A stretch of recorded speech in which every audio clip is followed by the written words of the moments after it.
अपने आप को प्रभु के चरणों में समर्पित कर दो, अपने कर्मों को प्रभु के चरणों में समर्पित कर दोगे, बच जाओगे, माया के प्रहार से बच जाओगे।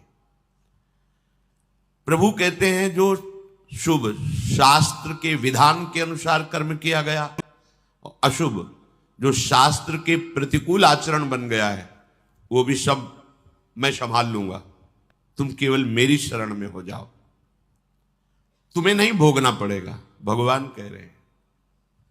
अगर बुद्धि ही खराब है तो भगवान की बात समझ में कैसे आएगी। कितना बढ़िया कृपा करके भगवान हमें उपदेश कर रहे हैं।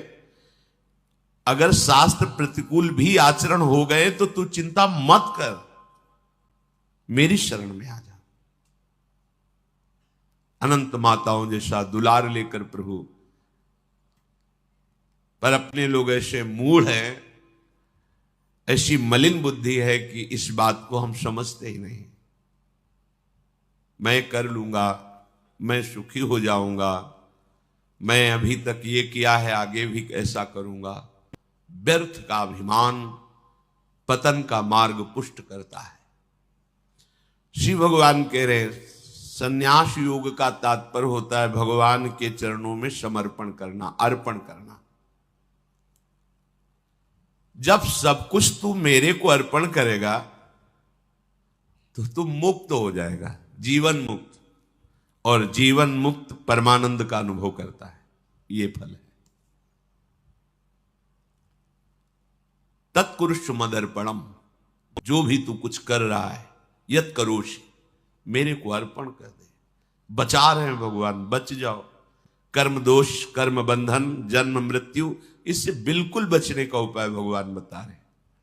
पर इतनी मलिनता है हमारी बुद्धि में कि अभी सुनेंगे फिर भूल जाएंगे। अर्पण करने की भावना ही नहीं बन पा रही।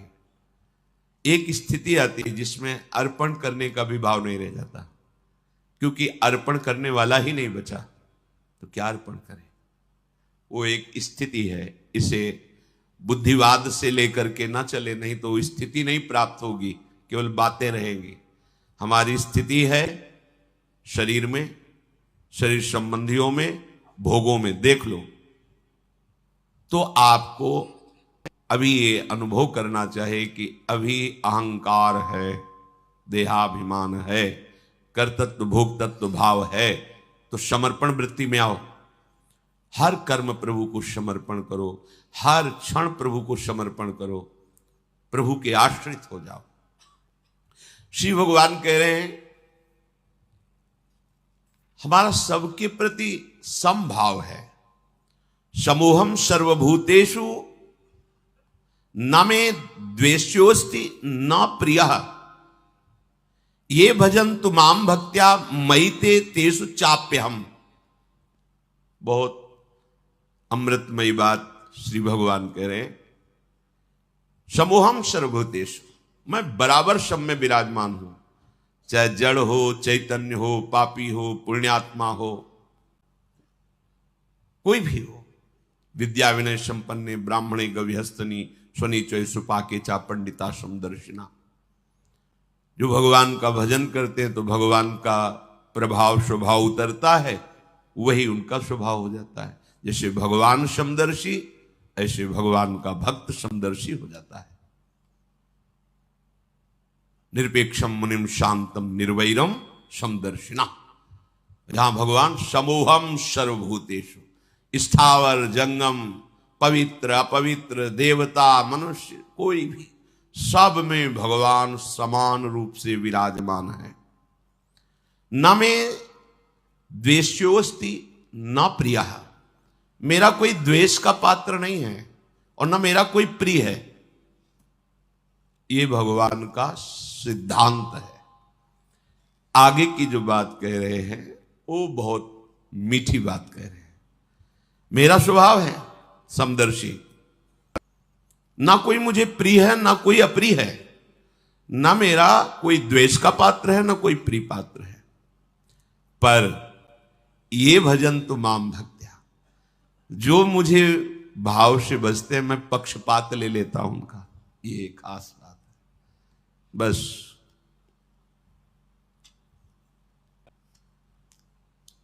इसी बात से हम जीत गए। अगर केवल हिसाब हो तो हम कभी भगवत प्राप्ति नहीं कर सकते, कि तुम जो करोगे वही तुम्हें मिलेगा, तो हम कभी भगवत प्राप्ति के लायक ही नहीं हो सकते। पर ये बात हमें जिता देती है। ये भजन्तु माम भक्त्या मयि ते तेषु चाप्यहम्, मैं उनमें प्रकाशित हो जाता हूं और वो मेरे में प्रकाशित, जो मुझे प्रेम से भजता है। अब प्रेम है कि नहीं ये तो पता नहीं, पर प्रभु के सिवा और कोई है नहीं। वही जीवन है, वही हमारे सब हैं। राधा राधा राधा, इससे जीत गए। अगर हमारे हिसाब में देखा जाए तो ऐसा कोई तप सृष्टि में नहीं है जो भगवान को खरीद सके, ऐसा कोई सिद्धांत नहीं जो भगवान को अधीन कर सके।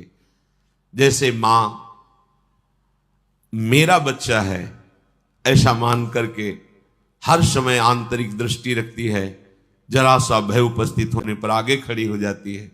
ये तो एक अंश का वात्सल्य है, वो वात्सल्य समुद्र है। बस इसी बात से हम जीत गए। नहीं तो भगवान जब अपने स्वभाव में हो तो हम कभी भगवत प्राप्ति नहीं कर सकते। भगवान का स्वभाव क्या? समोहम सर्वभूतेषु न मे द्वेष्योस्ति न प्रियः, मेरा कोई प्रिय नहीं है और कोई अप्रिय नहीं है। फिर तो हमारी बात नहीं बन पाती।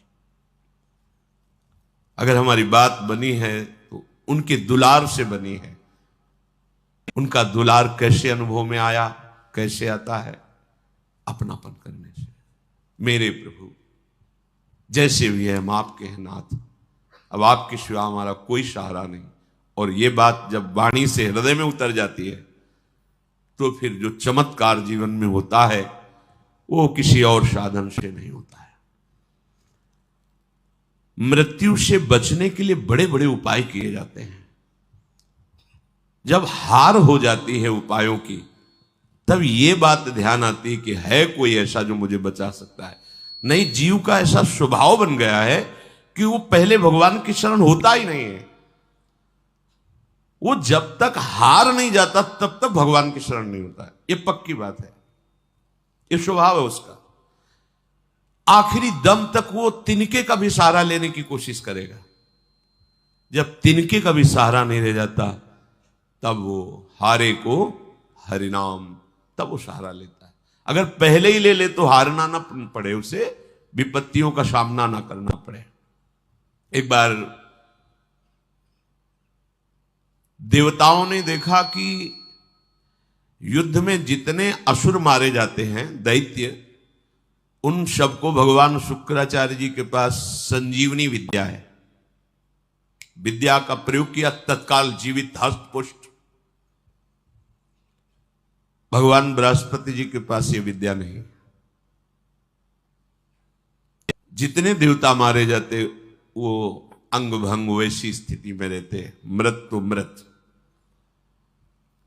भगवान बृहस्पति जी के पास ये विद्या थी नहीं, भगवान शुक्राचार्य जी के पास।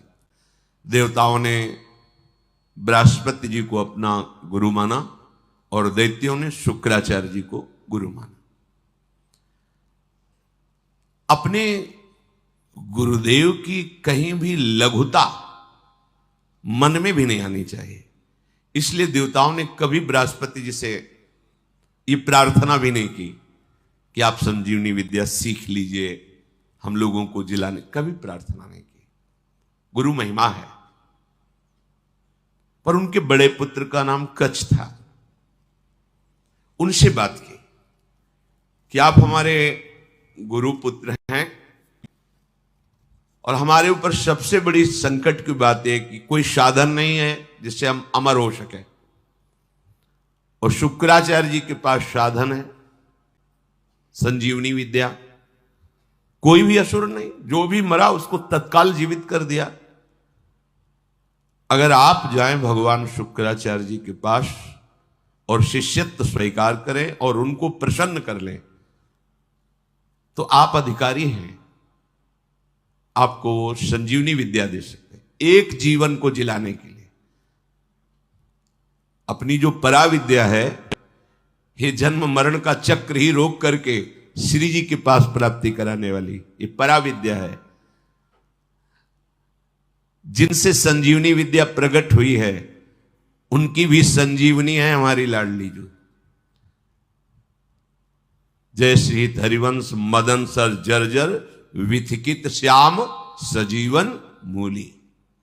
दिव्य प्रमोद रससार निजांग संग पीयूष बीच निचय रविसेचयंती कंदर्प कोटि सर मूर्छित नंद सोनु संजीवनी जयति कापी निकुंज देवी। ये जो अपने पास विद्या है ना, ये परा विद्या है, करोड़ों संजीवनी विद्या इसके समान नहीं। क्योंकि हमारी लाडली जू अनंत ब्रह्मांडों के ईश्वर भगवान श्री कृष्ण की भी संजीवनी मूरी है। संजीवनी जयति कापि निकुंज देवी।